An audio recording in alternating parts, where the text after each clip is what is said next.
I wanted to start by thanking you very much for coming and launching Cup of Kindness with me. Cheers. Cheers. I got to get there. Cheers. Cheers. Love you, girlfriend. Yeah, right back at you. So I think I wanted to just start with a little bit of how we met. We were sitting poolside in a resort in Mexico, and this lovely couple came and said, "Can we move in beside you here?" And we're like, "Heck yeah." So long story short, there are people that you click with, and I just remember we had that fun Super Bowl party. Oh, and then do you remember our chat in the water? We stood, I think, for an afternoon in the pool, and it was just like this heart connection. Yes, so, I told you all about my journey. You told me all about your journey. Yeah. Heartwarming. And it is, well, it's amazing to me too, how, if you're open to it, you never know who you're going to meet where. You don't know what your story is going to tell somebody else and how it might help them. And so that's kind of my whole, I've had kind of a burn to do this for a long time, but didn't know how. And, but I just keep hearing story after story of awesome, amazing things through very challenging circumstances.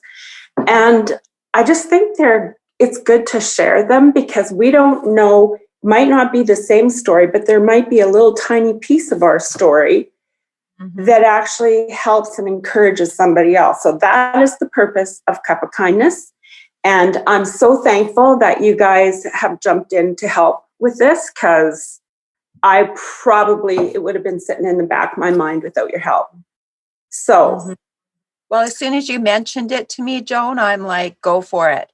Like, perfect. It's great to spread kindness. It's great to spread stories and inspiration. We all need that. And as women, we all need to be together and come together. Well, and I'm super tired of how women have been pitted against each other. We are far more powerful together than we will ever be on our own. And let's just stop the nonsense. Let's just be there for each other. Agree. Yeah. Amen, girl. So you have quite a story. Yeah, I do. Where would you like to start? Well, I guess from the beginning, I'm sure I'll forget a lot, but I'll just, I'll try to remember the points that really stand out for me.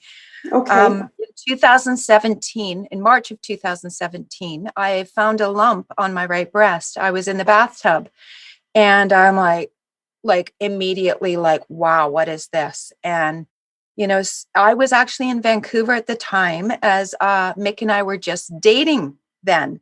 And I met Mick in 2015. So this was 2 years later, 2017. And I said, Mick, like, I'm so scared. And when I got back to Victoria, I immediately called my doctor. They quickly got me in for a mammogram at the Victoria General Hospital. It was just like, it happened so fast. And so I went in for my mammogram. They obviously were alarmed. I could tell on their faces, but they don't want to scare you at that moment. So they told me to go sit in the waiting room. And then they called me in again for an ultrasound. So the ultrasound obviously could see clearer. I mean, and I had a classic case of breast cancer. Like, there was no doubt from that minute on. Then, so from ultrasound, I went right for a biopsy, all probably within a half an hour. Like, it was like, not fooling around. From mammogram to ultrasound to biopsy, not fooling around. So Did they give you any idea how long they thought it had been there? No, because I was always very good with my mammograms. Always did it on time. I was on top of it. that's the type of person I am. I'm on top of everything. I'm a kind of very organized and that type of person. So, but they had changed it from 1 year, 2 years. Like, so it was Okay. and it just happened about that time. So I started getting mammograms at the age of 40, and it was 1 year, every year. And then, no, it was probably, yeah, I can't remember when they changed it to 2 years, but sadly, it really affected me because I was due for my mammogram when I found the lump. Like it had been 2 years since my last mammogram. So it happened within that 2 years. Do you have any family history of breast cancer? No, none at all. So anyways, going back, so my biopsy, I was laying on the table, the radiologist, he basically says, well, yeah, it looks like, you got a cancerous tumor. And I had a satellite tumor, which is very common. You have the main tumor and and it has spread to my lymph node. He could tell because it was just such a classic case. And of course, every breast cancer case is different. I mean, probably every cancer case is different, but breast cancer, I can only speak for breast cancer because I lived it, but you can't compare one breast cancer case to another because they are very, very different. Yes, they are. Anyways, mine was pretty easy to detect. So he took a biopsy of the tumor and of my lymph node at that time. So, results came back quickly.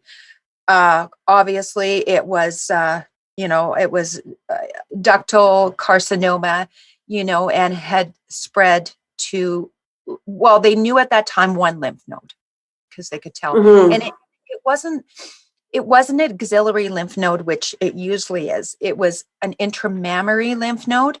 So anyways, there was documentation of that. So forward to that, quickly booked surgery.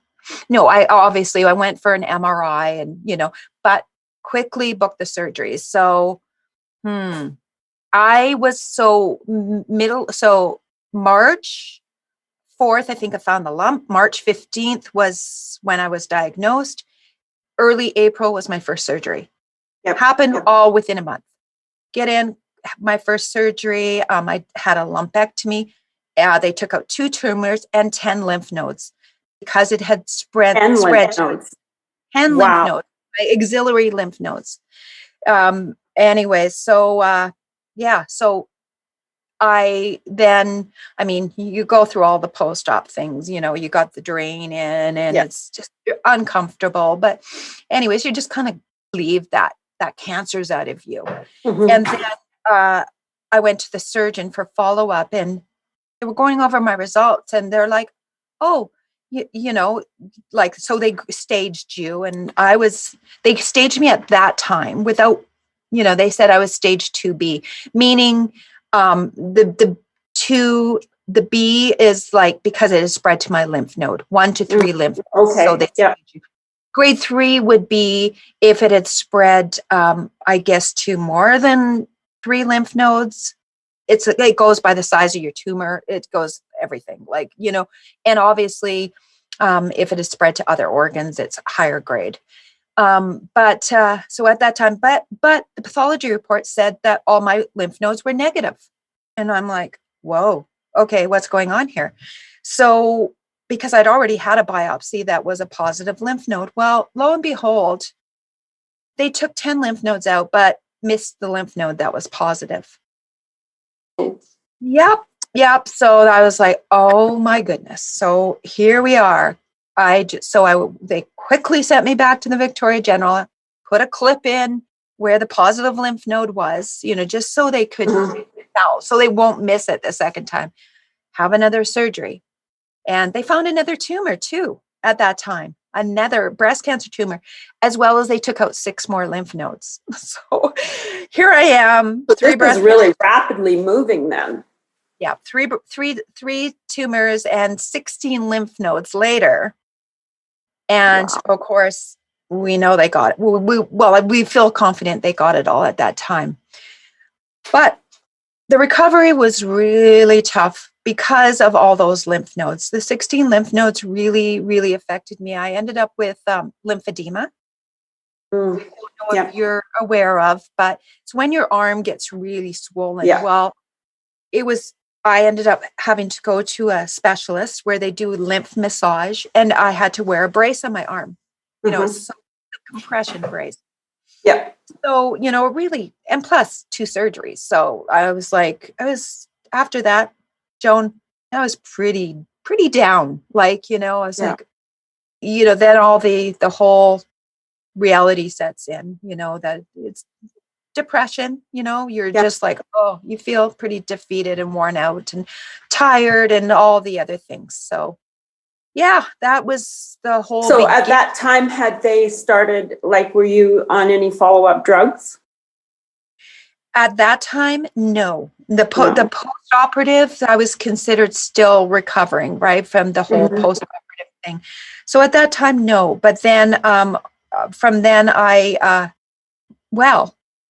oncologist, bless her heart, asked me if I wanted to do this test.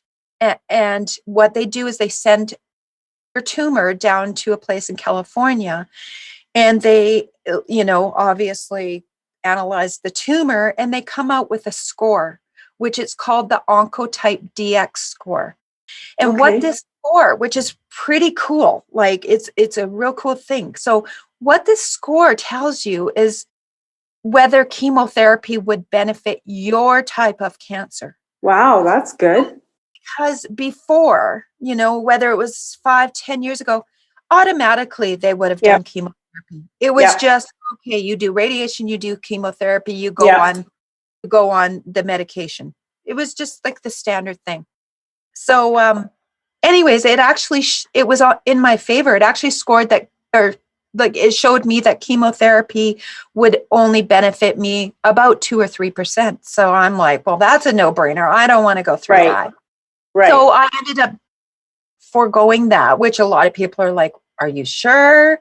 Because I had my wig picked out, Joan. I was all prepared. I did. The wig was picked out. They actually, in my first surgery, they put a portacath in me, which would have been used for chemotherapy. So here I am with the port, with the wigs picked out, all ready to go. And the test results come back, and I'm like, I'm not going through it. It was so minimal. I'm like, I'm not going through it, but I am going to go through radiation. The oncologist said, Kelly, because you're not going to do chemotherapy, we need to do radiation, and we need to do hit you hard with the radiation. You have to be on these hormone blocking medication for 5 to 10 years, which is it now. It used to be 5 years, now it's 10 years. So I didn't know that. Yeah, they changed it. It was 5 years, and now it's been they've shown that it's more effective for 10 years. And what those do is they prevent recurrence for because mine was estrogen, progesterone positive. So mine was my cancer was being fed by hormones, basically being fueled by hormones. I had a high estrogen level, and my cancer was just feeding off of it. So that's what my type was, and that's the most common type. It's actually 80% of the breast cancers are the hormone type. The downside of that is you have to go on these hormone blocking medication, which I'll talk about it in a bit with you, but that's a whole other kettle of fish. Medication. But so so at that time, I guess I just started the radiation, and halfway through radiation is when I did start the tamoxifen. So because I was premenopausal at the time, I was 49 years old. At the time, that's when I was diagnosed. So for people that don't know, is tamoxifen one of the hormone blockers? For premenopausal women, so it's before you've gone through menopause, they put you on tamoxifen. And that's really, I think, the only choice. It's definitely the most common choice. But it's, so they put me on that halfway through radiation. Well, radiation was a whole horrible experience for me. I got so burned. It actually burned my lungs and burned my back, went right through my lungs and right to my back. So I had to have the corticosteroid cream and the whole lung thing. So I ended up with pneumonia with radiation. They call it radiation pneumonitis. So pneumonia because of the radiation, because my lungs were so damaged and scarred from the radiation that I still have a cough to this day. And I probably always will because I've got so much scarring on my lungs. Scar tissue. Yeah.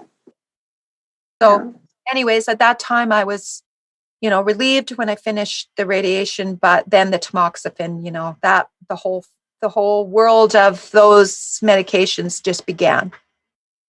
So we met in what, 2018? Yeah, and I met you. Well, that was pretty awesome for both, I think. I think another sister by heart is born. Yeah.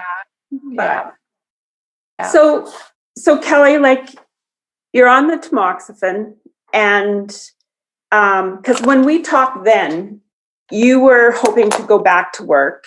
Yeah, I'm still not back at work. I was, or I still am, I suppose, but a data analyst for the BC Trauma Registry, which is a very, you have to use your mind kind of job, and you can't make mistakes. It's a very cerebral job, should I say. So the biggest reason was I had brain fog. Sorry, my nose is running, but I had brain fog. Need a tissue? I know, I need a tissue. Thank you. Here, I wish honey. I had one here, but I don't. Anyways, I just took Jenny for a walk just before this. So, but the brain fog was horrible for me.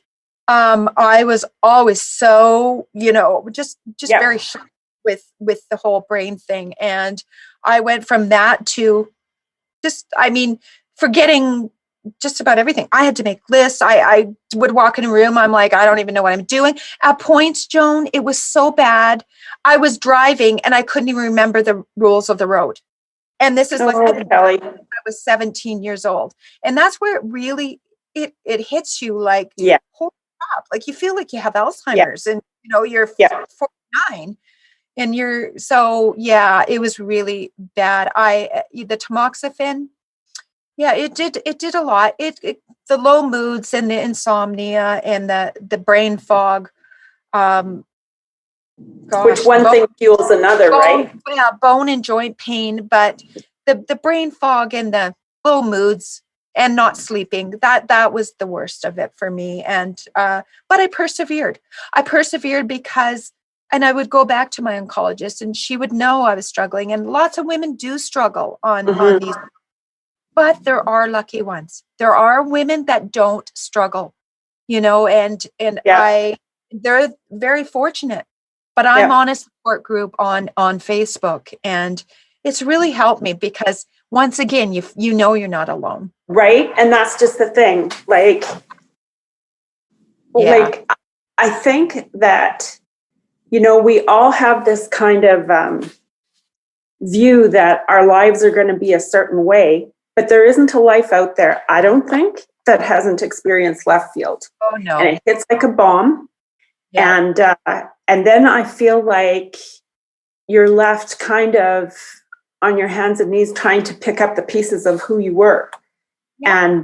But the thing is that I've learned is it becomes a bit of a mosaic because you have to pick those pieces up, and it is possible to make something beautiful out of all those pieces. It's never going to be the same.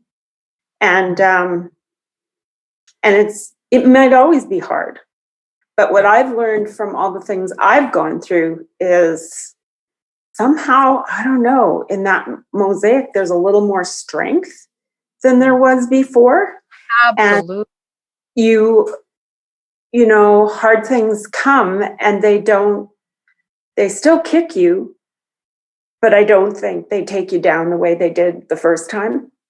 Yeah, Joan, I love you saying that because that's exactly how I feel. like, I guess it too depends on the individual, but I chose to be positive. I Yeah. chose to remain positive, and Well, you really, have what a are the point. alternatives, right? Well, I being miserable and depressed and not getting out of bed, and Yeah. that's to me was not an option. So No.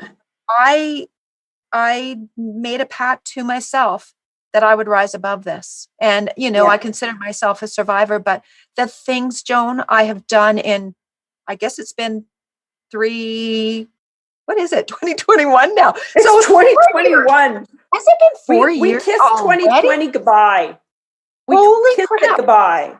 I I think it's know, been 4 right? years now, since 2017. In 4 years, honestly, I have done more in these 4 years than I have my whole life. It makes me I cry know. because I And can't that believe is it. the gift, And right? That is the it gift in makes, the suffering. I know that the things that have come out of this for me, and the the friendship, the friendships and the kindness in my friends and my family, and it's Yeah. just overwhelmed me, and it's made me appreciate every day of my Yeah. life. So tell me about family. How was it Oh, for them? Because tough. you have two daughters, I have two your, daughters. your They were dad, your sister. Yep, my daughters were 16 and 19 at the time, and for them, sometimes I was like thinking, do you even really know mom's sick? Because in their minds, like 16 and 19, they're like, Oh, for sure. my mom. Like, this is like my mom. She looks okay. This is still my mom, but inside you're suffering.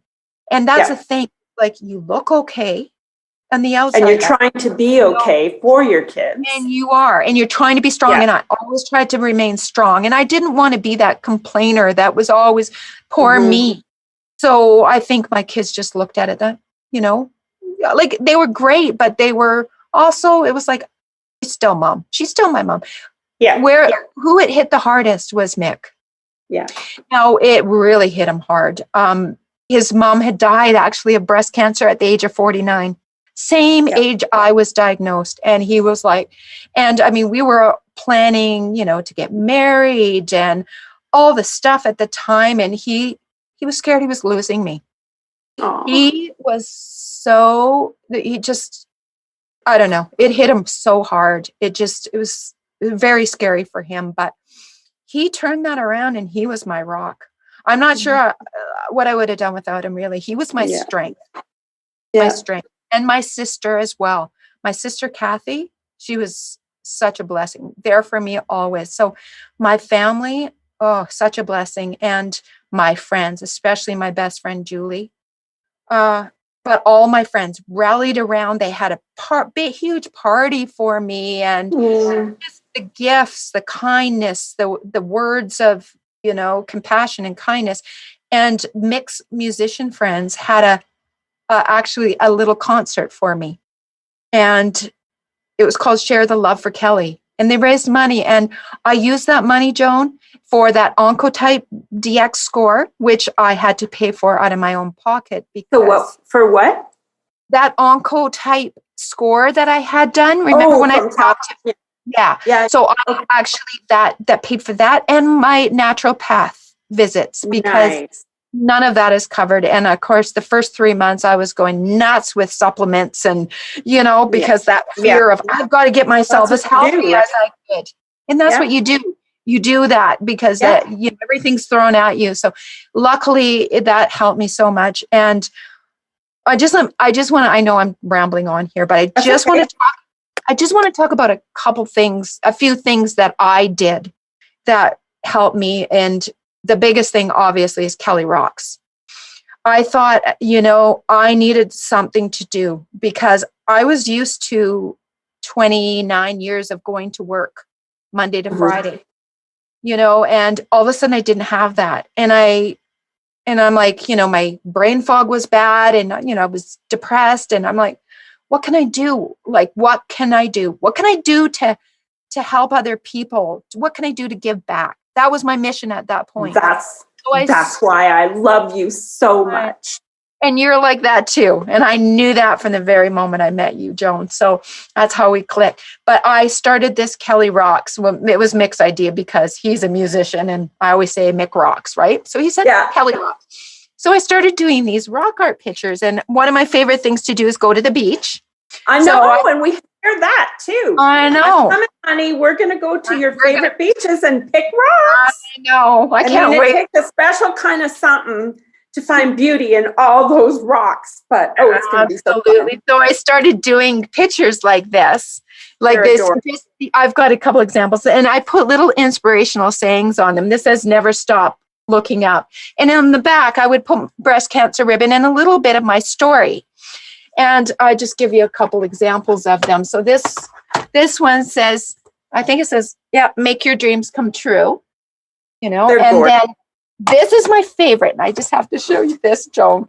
This is, I'm never gonna sell this one because this is the very first one I did. And this is time is precious with a family and time is precious. So what I did, Joan, is I started making these and I made about 10 different designs. And I thought, Mick said, Kelly, put them on Facebook. I put them on Facebook and my Facebook exploded. Literally. Well, I had how many did I have now? Let me think. Honestly, I had over 200 orders and I'm not like 200. And I'm like, I remember having that conversation in the pool because you were like, how can I do this? Limited edition, baby. Limited editions.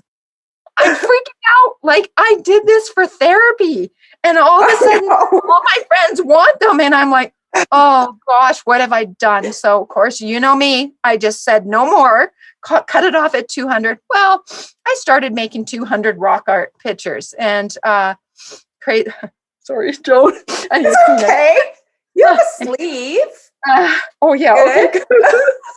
Sorry. Yeah, I got my little keep it real, honey. Keep it real. See? In pink for the cure. I'm wearing that. And I put the pink earrings I have on, and I put pink lips on today for you. I can't wait for the makeup. That's a whole other story. Anyway, so I was busy making 200 pictures. Well, and the reason I did them is I donated money back to the BC Cancer. Right.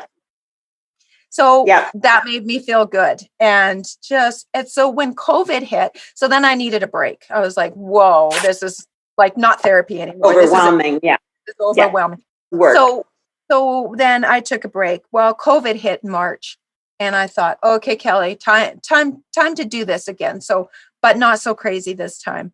I made like 20 pictures or something. And I said, this is it. I posted that on Facebook. And of course I have a Facebook page now called Kelly Rocks. Yeah. And I posted them and I said, this is it. I've got 20 pictures. I'm donating the money to the BC Cancer COVID Relief Fund. I made $800 and the BC COVID Relief Fund. And then I was kind of tired of those. So I started painting rocks. I love those. Those were my summer COVID favorites. So then I started painting rocks because I never realized I loved painting so much. And anyways, I started painting these rocks, but instead of selling them, I just gave them away. I would post them online and I would say, if any of these rocks mean anything to anybody, then let me know and I will deliver them to you. If you're in Victoria or the vicinity. Right. And I even mailed some. You know how much it costs to mail a heavy rock? Absolutely. But you know what? To me, it was all about kindness. It was all about what it would mean to somebody else. So I did that. Brought you joy, right? Which is where the circle goes. Because when you're, and I mean, the beauty is with you and Mick both, is that you have this way of taking what's in your hand. And this is another thing, like you see in me go, because I believe that we are all given something in our hand. And like for Mick, Mick's a rock star, truly. Anyway, really, do you know how funny it was when we were sitting in the pool there? And it's like, I go on tour with Randy Bachman and I'm looking at Dave and I'm like, we've been to those concerts. I know. We have seen him in concert. This is hilarious. But I know. But But you don't, like, very humble, like, and yes, so humble. like talking about it. And I'm just I just kind of That's got that why we're into the talking conversation. for him, right? And if he Yeah. edits this part out, I'm coming to find him. So like this is part of the story. Because like Dave and I went back to the room and we're like, we've actually, and then we started looking like, you know, there's like the documentary CBC did, and like we totally were at that show. It was so funny. We just had such fun with you guys. It was a blast.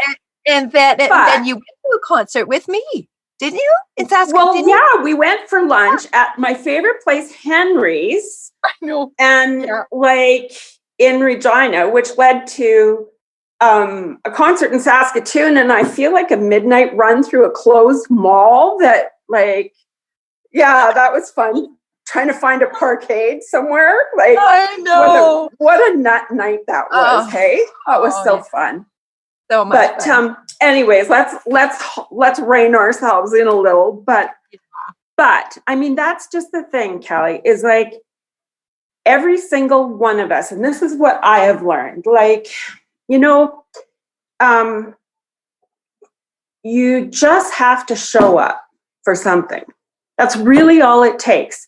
When I went to a new church like 15 years ago, I thought, well, I should probably contribute. And so they had this, we were collecting household goods for some refugees that were coming in. And I was like, well, I could do that and organize stuff.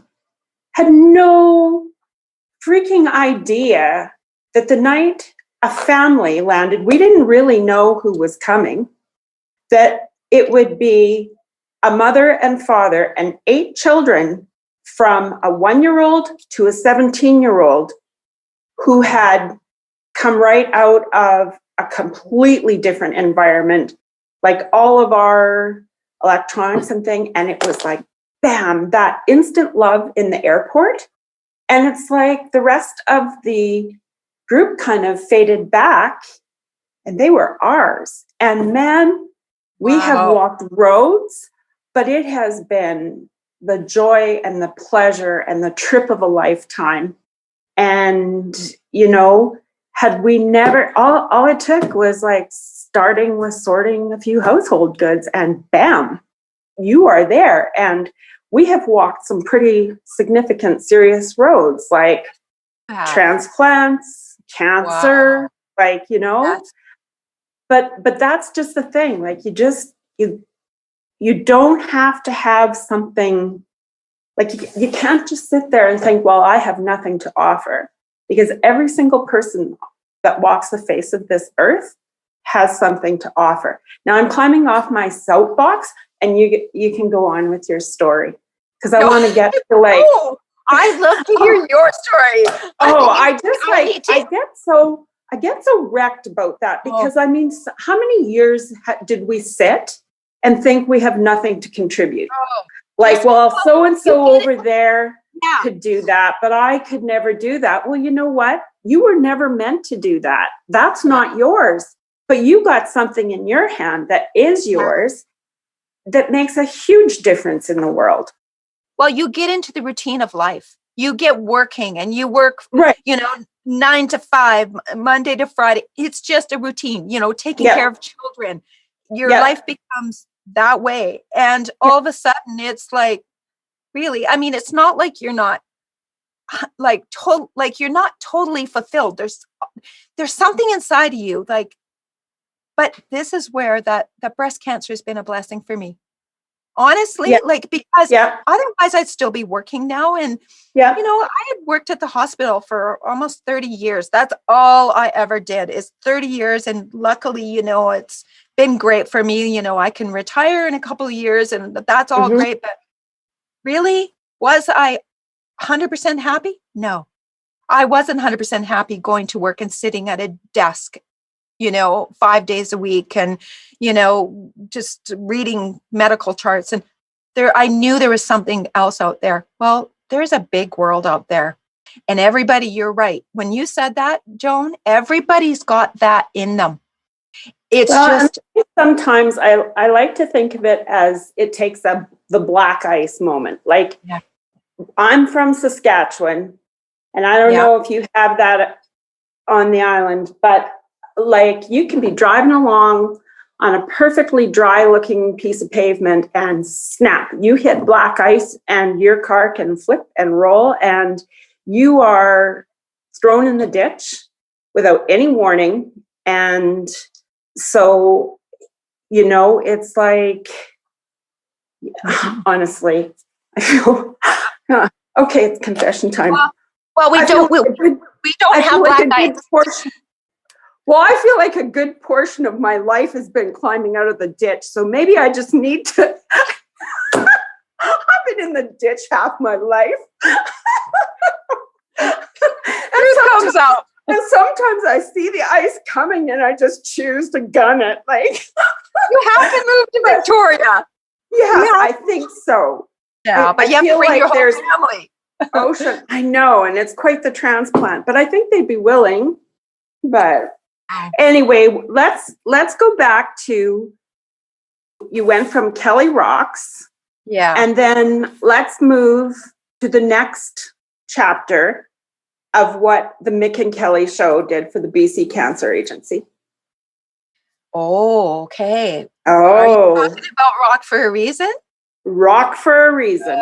Okay. Well, okay. Tell me, Well, I'm dying to know how you got all these people to just jump in, once again, and what bands came, and Joan, it just happened. It was one of those things, and it wasn't Mick's or my idea. It was a group of very good friends of mine that Scott Johnson phoned me one day and he says, Kelly, like, we're starting this, yearly rock concert thing. And your story, because I've been putting my journey on Facebook.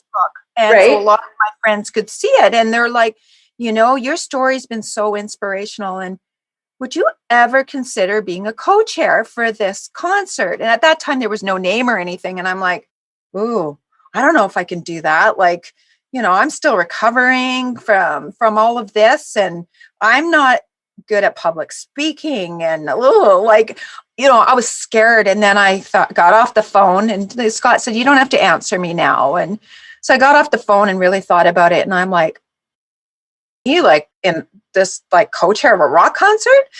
And then, so what did I do? I phoned him up and I said, I'm all in. I'm all in. Yeah. So started going to meetings. And then all of a sudden now we got the rock star husband I've got. So we're like, well, for the main act, maybe we should get Randy Bachman, the Randy Bachman band. And we're like, okay, well, that's a no-brainer. So Mick got involved. So Mick got involved because he has all the musician contacts, all the connections in the music world. So holy crap, like, Joan, this was so much. It's not only, well, it was work, but it was meant to be. And it was like fun. And friends are amazing people. And it was a just group, and we knew focus and purpose. Yeah, we knew our purpose. So we had anyways, it was actually, we named it Rock for a reason. And it's a yearly event, of course, this year because of COVID. And I stepped down. So because at that time I was going, the next year I was having so many side effects that I just couldn't take that amount of work at that time. So, but that first year we'll never forget. And we raised about close to $50,000 for the BC Cancer. So what we ended up doing is we ended up buying a couple pieces of equipment for the BC Cancer. And so it was it was like a laryngoscope. I can't remember the rhinolaryngoscope or something like that. I can't remember the exact name, but it was nose and mouth. No, throat cancer, basically. Yeah. And so that was pretty cool. And then the next year when I stepped down, they raised, I think it's like over 70,000. And they put all the money towards, like research and the gosh, now the brain fog's happening. The Okay. what's really common now. Oh, geez. Anyways, whatever. It'll come to me. But Okay. anyways, that Rock for a Reason was such an amazing event. Yeah. And then I Well, also I can't wait till it happens again and we bring our house on wheels and we get to come and hang out like that. absolutely, because I'll And volunteer.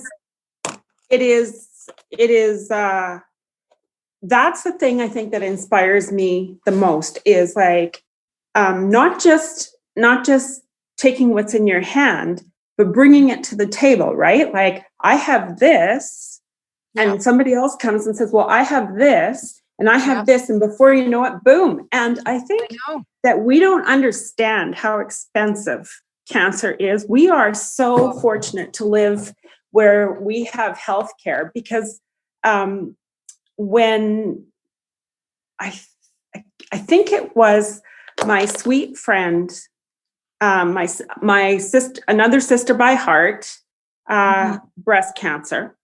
And we went in for her first chemo treatment. And there was a nurse there that she was just she recently had started working in Regina, but she had done like, I don't know, 17 years at the foothills in Calgary. And I can't remember what the figure was that she told us per dose it cost for those drugs. It was phenomenal. And you know, when you look up and down, those units are full. I mean, it's the same thing when you go into the dialysis unit, right? Like you start to see dollars and cents and how incredibly expensive it is. Yeah. And we, you know, for all the things that we complain about that we can't get in and we can't do this and we can't do that, sometimes I think we need to stop and just think that in Africa, they will stand in line for 4 days to get an appointment, day and night, you know, like, and so we really need to appreciate the kind of money that's flowing through that system. And our healthcare system does need that boost.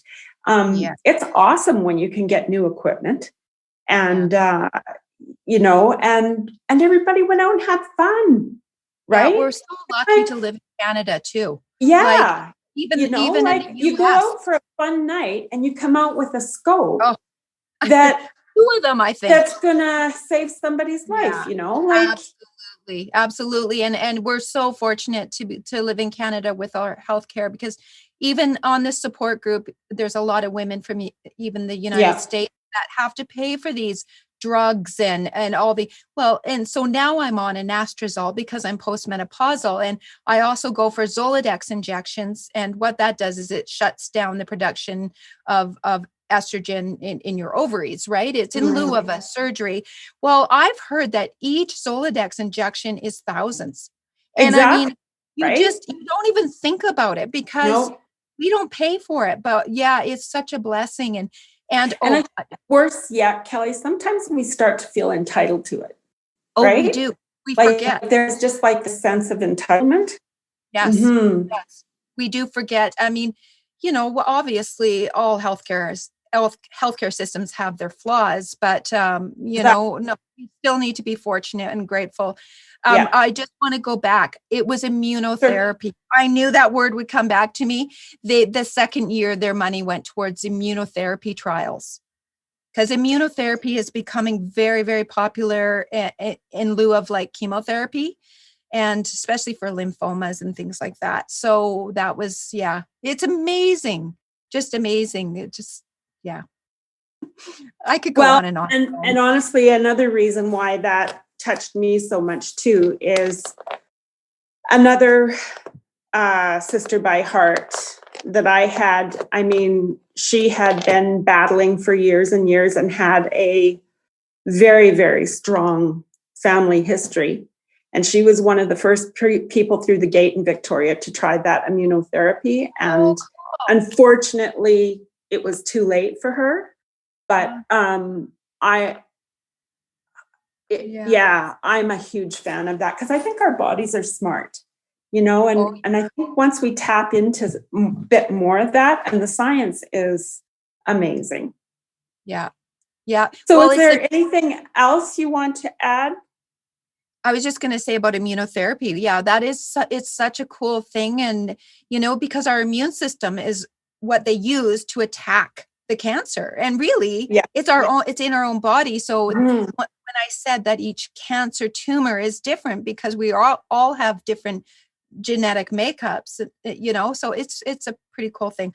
Um, well, I also did like so many of the runs, like Goddess Run and the CIBC Run for a Cure, Mm-hmm. and I volunteered at the Goddess Run. Oh, I wanted to talk too about what goes through your mind sometimes, and Yes. as cancer or anything, and when you have any serious illness, we have certain things maybe that we think about that gets us through it. Mine was my mom, because I lost my mom in 2006 from lung cancer, and Mm-hmm. she was the angel on my shoulder throughout it all. And I just remember, like when you're waiting to go be wheeled into surgery, all I could think about was my mom. And I know this sounds a little bit dark, but to me it wasn't dark, because this got me through it. Is I thought to myself, whatever happens, I'm going to be okay, because I'm either going to survive and, do good, or I'm going to see my mom again. I know it kind of Right. sounds dark, and don't get me, No, I'm not a dark person, but no, that actually gave me comfort in knowing that no matter what the outcome was, it was a win-win. Because yep, so that really got me through it. yeah. But oh gosh, there's just so much. So as I said, I'm on a different medication now, anastrozole, and I just, my whole body, I feel like I'm 90 years old. I mean, I get up from a sitting position, I can hardly move, but I'm determined I'm going to keep going. I've got, I guess, 3 years on tamoxifen, and well, not quite a year on anastrozole now, but come Not hell or the high same water, part. I'm going to last, because to my type of cancer, because it had spread to my lymph nodes, I need this medication. I really need it, because I have a 35% chance of it coming back, and I'm not going to chance it. No, didn't come this far for that. I need to fight. Did you so now you're in prevention mode, right? What was the moment like where they told you they had it all? Like they Oh, had it. it was Did you do anything that marked it? not really, but it was just, it was a good feeling. I actually never really knew when that time was, to be honest with you, because you don't know when is it, like when you're after surgery, when you're done radiation, when you're done chemotherapy, when you're when you're done, when you start your medications, like when is that time that you feel like you've Right. made it, you're a Yeah. survivor. I never really could define that moment, but I just know it was a good feeling. But at that time, at that moment, a lot came to my mind about those that didn't make it. Yeah. Those weren't so lucky as me. And I had a little bit of survivor's remorse, they call it, where you're like thinking, why me? Why was I the chosen one that survived this? And some aren't so lucky, but Mhm. I think, I did a lot of reading on that, and that's a very common feeling for a Yeah. lot of cancer survivors too, is that survivor's guilt is what they call it. But I mean, I feel like I'm on the other side, definitely, but I also am always scared of it recurring. Right. Once again, I'm on the support group, and you hear, like I hear every day of, because I mean, there's thousands of women on it from all over the world. And, every day there's one that pops up that it just spread to her bones, or, her liver. And so you always have that fear, but I can't stop from living. Actually, I No. live my life, Joan. better and than I ever have. Like, That's meaning me. like my bucket list, I'm just crossing off those Absolutely. things like crazy, like the traveling, because why not? Why not? We know Yep. we have today, but do we even know we have tomorrow? So Well, and we don't. And that's the thing. no. Like, I mean, I've had family members that have gone without warning. And I guess how I came to peace with this is I believe that God knew when I was coming into the world and he knows when I'm going out, and I don't need to worry about it. Yeah. Like, I don't worry about that anymore. But Yeah, when I was asking you about marking the time, I remember going with Lois, my sister by heart, to that appointment where they said, you're done. Yeah. And honestly, I think we both walked in there with such apprehension, and you're just kind of, I don't know, like waiting to exhale. Like, and then when, oh, sorry, the lasagna in the oven is done. Well, you're going to make me cry here because it's bringing me back to my mom, but that's okay. That's okay. Keep on going. Tears are good. Tears are okay. Can you still see me okay? No, you're fine. You're Okay, always good. Beautiful. I don't even know what you're talking good. about. I just want to make sure. Well, the focal point is you after all. No, I just keep going in that story. Lois and I we came out of the office, and I think going out into the like the rotunda of the hospital, I think we were both kind of stunned.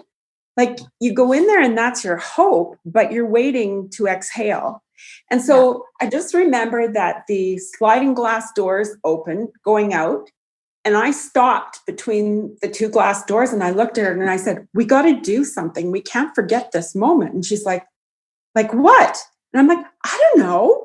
And so we took a couple more steps out the door, and I couldn't think. Like, I was just like, but I knew we had to, like, we were going to go for lunch, but like, sorry, stupid stove. That's okay. Anyway, I have a 4-year-old coming through the door shortly. So anyway, I know that long, but we get on the outside of the hospital, and the only thing, it was the stupidest thing, but it was the best.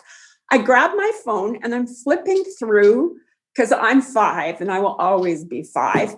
And I found Walking on Sunshine, and I cranked my phone and I said, I don't care who's watching us. We are dancing through the parking lot. We are doing a happy dance. So do, do, do, do, do, do, do, do, do, do, do. And we pulled out our moves and we just danced to the, and you know what? You gotta, because you don't know when the next black ice moment's going to be, right? So you got to grab that minute. And anyway, and you know, there's been so many times that I've thought about that, that it was important. And I didn't even know at the time that it was important to mark that moment. But I honestly just felt like it had been holding breath. Yeah. And I just wanted to remember that there was a second that we got to inhale, you know, in all the crazy. Yeah, that's so sweet of you. What a good friend. What a good friend. You're amazing, honestly, Joan. You're amazing. You 5. really are. That is the only thing. I just roll with 5. Like, who doesn't want to be 5? Well, and I don't want to be 5 again. I don't want to go through. I live in 5. Well, I love 4 and 5 are my favorite ages, and I refuse to move. You know what? I refuse to be past 35. For some reason, my age is 35, and I have not gotten any older. It's funny how you get an age in your head. Great. I'm like, I feel like I'm 35 still. Yeah. Well, actually, now that you mentioned that moment, I think for me was probably after the radiation was over, and my friends threw me a 50th surprise birthday party, and it was like the best. And it was kind of that exhale moment. And then after that, Joan, Mick took me to Italy, and I kid you not, but we had that booked before I was diagnosed. We had this trip to Italy booked in January, and I was diagnosed in March. So Mick's like, Kelly, I know we should cancel. And I'm like, I'm getting on that plane. Like, I'm not sure. You might have to push me around in a wheelchair, but I'm getting on that plane. Going. Joan, I was sick. I got to Italy and I remember going through the Vatican and literally my legs were shaking. I was ready to collapse. But on the positive side, guess what, Joan? I got engaged in Italy. So I know. So there's always, and you know what? It was, I want to go back to Italy someday so I can relive it again healthier. Yes, for sure. And you're gonna. Yeah, I'm gonna. You're gonna just rock your way there. Yeah. So well, thank you for sharing this, Kelly. I don't know where this is going, but I really think that we all just need a cup of kindness and we need to enjoy more things, right? We absolutely do. And we need to stick together. I mean, everybody does, but as women, we need that sisterhood. Absolutely. Just need that cup of kindness. There's just nothing like your sisters. And they're everywhere. Yeah. They are everywhere. You just have to tell somebody to scooch over beside the pool and bam, you have a new sister. You just never know, do you, You Joan? don't. No. And it's awesome. I can't wait to see you again, Joan. I can't wait to see you either. And we just need to get the COVID off the map for so many reasons. I know we do. Not only that, Jenny's waiting for her rider hoodie. Yeah. Right? Oh, yeah. Pink Floyd be gone. Jenny needs a rider hoodie. Good one. You bet. Yeah. Oh, thank you, Joan. I saw that and I thought, no wonder she's got that look on her face. For those of you that don't know, Kelly has this gorgeous little dog that has the eyes that man, if you ever want a guilty face, she could reduce you quick. She gives me those she was not feeling the Pink Floyd hoodie. She wants a rider hoodie, and I know it. She does. And she will flaunt it through Victoria. Good. And I'm going to take you around to every single beach. Yep, we're going. Get on your flip-flops. Oh, we can do flip-flops? I don't have to bring my rubber boots? No. Oh, gosh. No. This is Victoria. You're a Red Deer girl. My brother used to call the rubber boots his Drayton Valleys. I know. My Red Deer days. Oh, yeah. I loved it. That's a whole nother chapter, honey. And I love growing up in Red Deer. So, Red Deer. Yeah. Well, thank you. I appreciate this so much, and I'm looking forward to seeing you soon. Okay. Thanks, Joan. Yeah, I love you. Love you, girl. Bye. Bye.